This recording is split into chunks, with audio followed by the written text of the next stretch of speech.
Good afternoon, everyone. This is Chonda Costin coming from Maryland for the Heat Foundation, and today we will be talking about business basics and funding. And it is 11:59, so I'm gonna give people just a few minutes to jump on, and then we're gonna go ahead and get started. Basics and funding, and it is 11. Give me a minute. I'm gonna go ahead and share this to my page.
Okay, great. So now that that is done, basically, I wanted to take the time to welcome you guys to our first life skill class of 2022.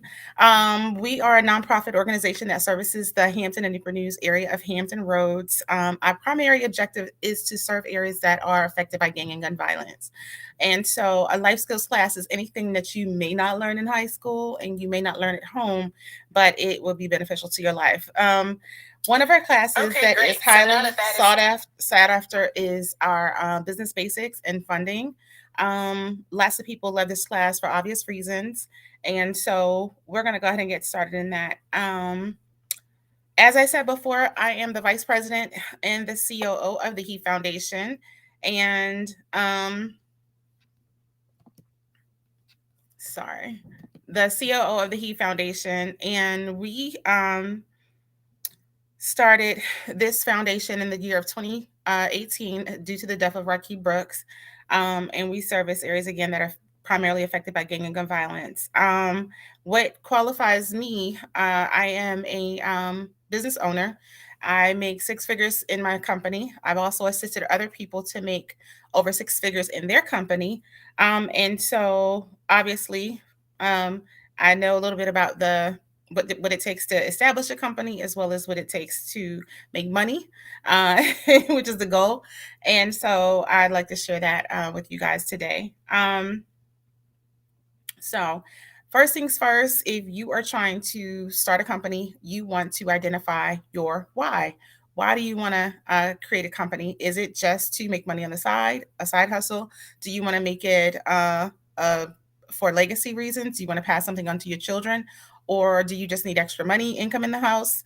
What is the purpose of this company? And that'll, for the most part, determine the route that you take. If you want to go through the issues of getting a business structure, business funding, etc. But we're going to go all the way through that as well as cover the basis of establishing business credit, because that is very beneficial if you are looking to establish a company long term. So after you identify your why you're establishing your company, you want to identify your target market.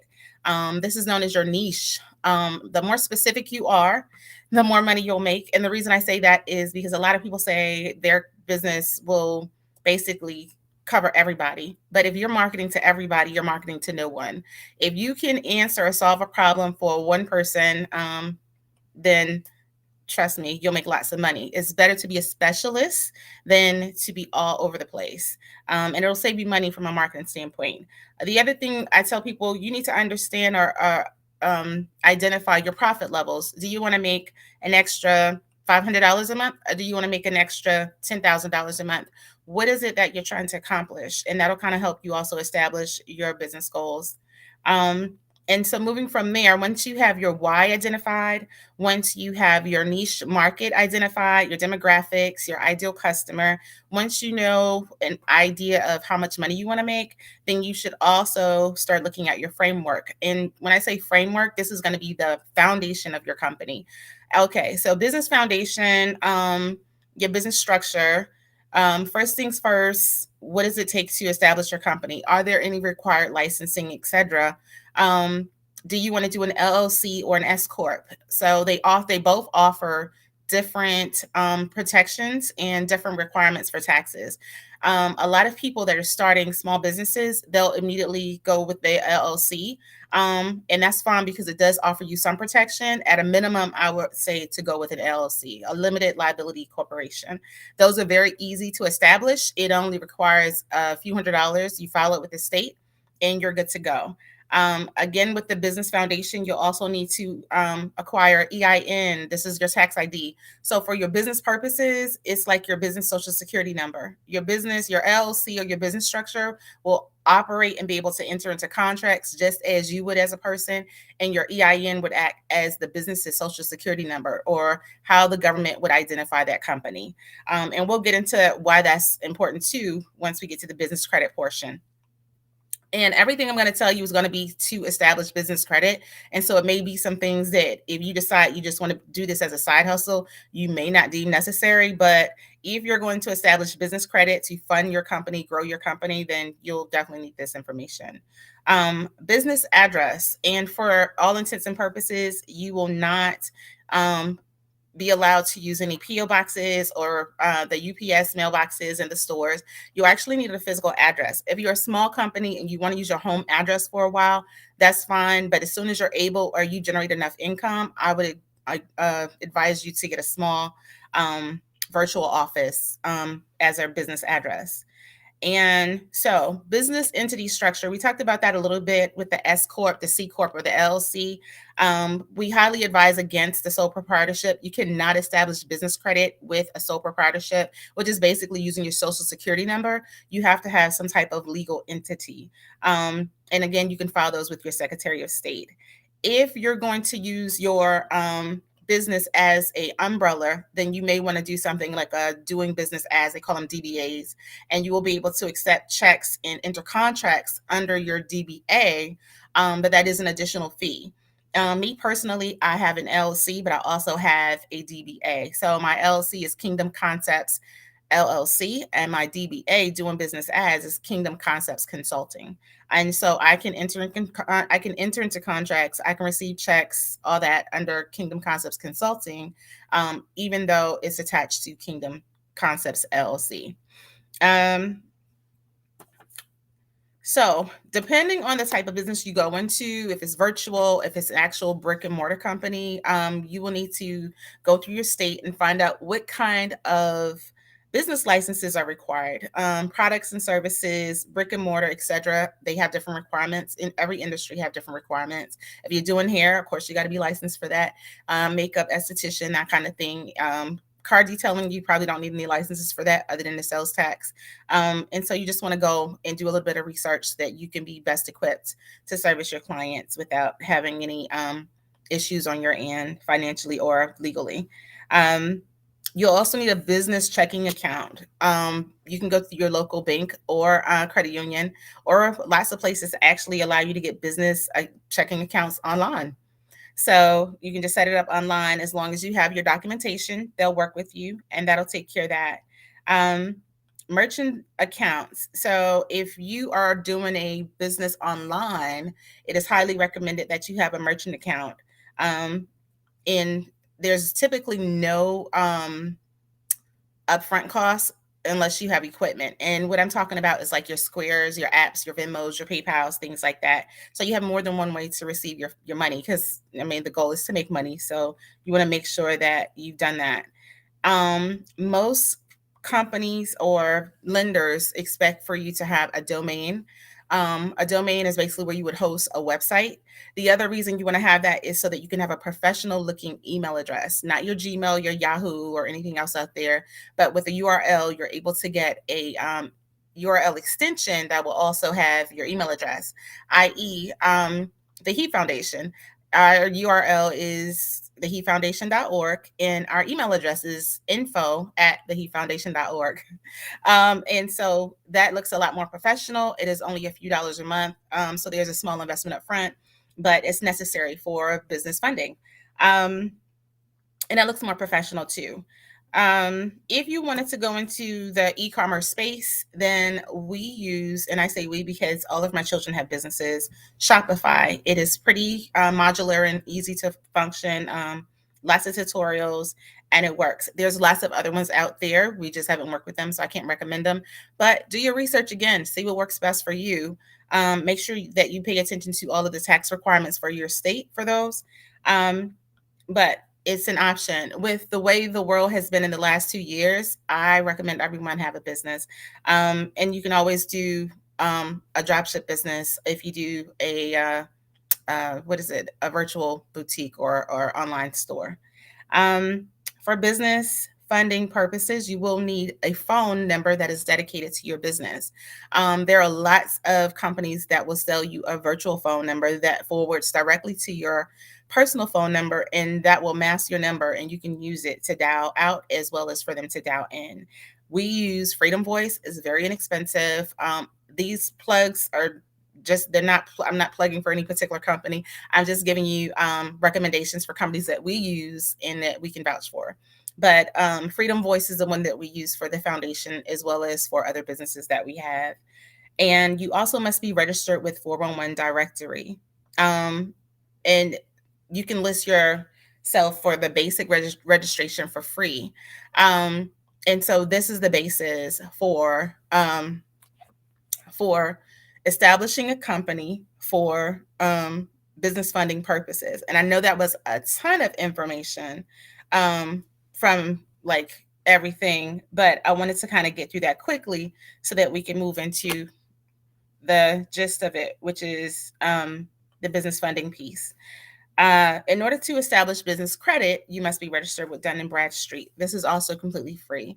And what I would tell you is to be careful because Dun Bradstreet is a company that makes money off of people, and they will try to make money off of you. You do not have to buy anything in order to establish your company or register with Dun Bradstreet. And they also report your credit out, and you will need that in order to kind of keep abreast of how you reported this credit out.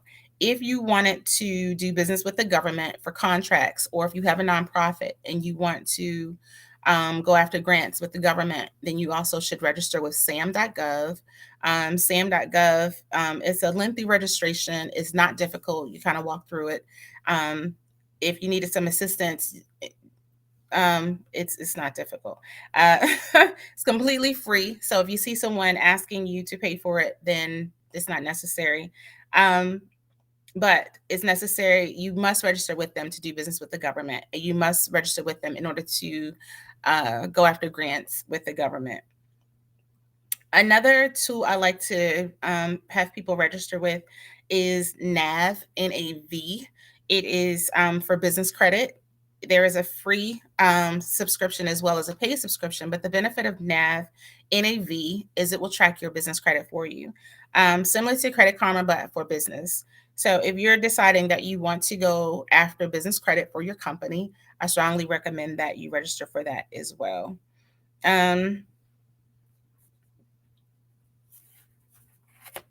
So really quickly, for the business credit piece, business credit can be established without using your social security number. I speak from experience because I've done that. And it is beneficial if you're going long term for your business, and it can be used for almost anything. If you're establishing business credit and you are consistent with it, then you can establish 100,000 in business credit within 9 to 12 months, easy. It does take money. The way I know it takes money up front in order to establish a business credit, because you have to establish your net 30 accounts, net 60 accounts, etc. Net simply meaning that they give you a credit account, and anything that you put on that credit account, then you have to pay it off within that 30 days. So once you establish a business framework and you've done all those things that we just spoke about, and you've registered with those different agents, then you can start looking at actually establishing your business credit. which is pretty easy to do. You're not required to have a credit history. So the way business credit work, they don't monitor, or they don't grade you the same way as your personal credit. So with business credit, they are more so looking to make sure you make your payments on time. They're not really concerned with your usage. And when you first establish your net 30 accounts, what they're going to ask you for are it's going to be a variety depending on the vendor. It's going to be a variety of the things that we talked about: your company's name, if there is an LLC, if there is articles, your phone number, your address, your Dun Bradstreet number, your EIN. Is going to be a variety depending on the company. But with each one of those accounts, once you establish them, you have to wait a cycle for them to report out and to show up on your NAV account. So the importance of having your NAV account is that you can go back and actually check and see, once they've cycled, that they're showing up as trade lines. So once you have established anywhere from 4 to 6 net 30 trade line accounts, then you're ready to move to your next cycle.